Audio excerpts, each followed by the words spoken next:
Hey, Dan Passarelli here. Well, today I was watching Twitter, and that's been a really great spectator sport for quite some time now, and the game's not over.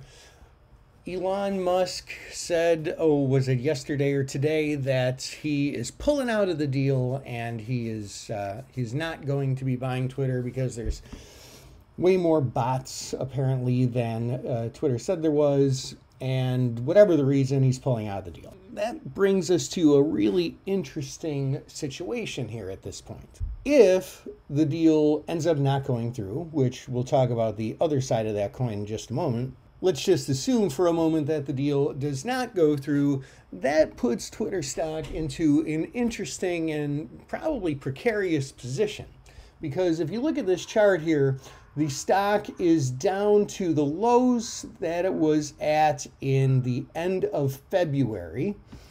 But if we look at a lot of other stocks in its peer group, let's take Amazon for a example here.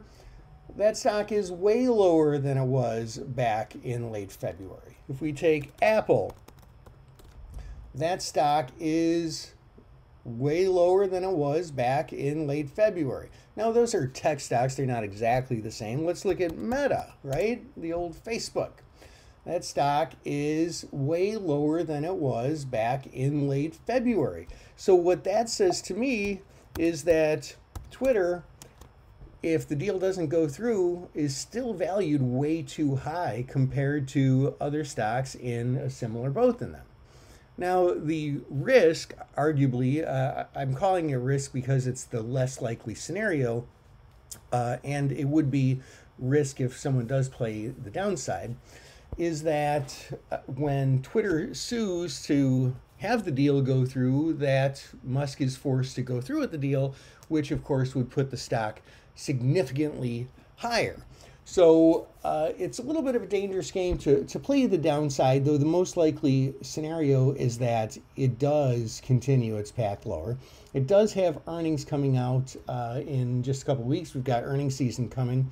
And the implied volatility, while it's above historical, if we get some of the moves that I think are possible, the implied volatility is fair to maybe even undervalued.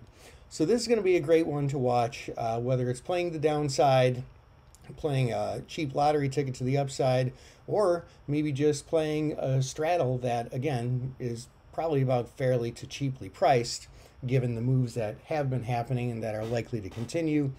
There's definitely some trade possibility here in Twitter. This is Dan Passarelli. Hope that helps. Trade smart.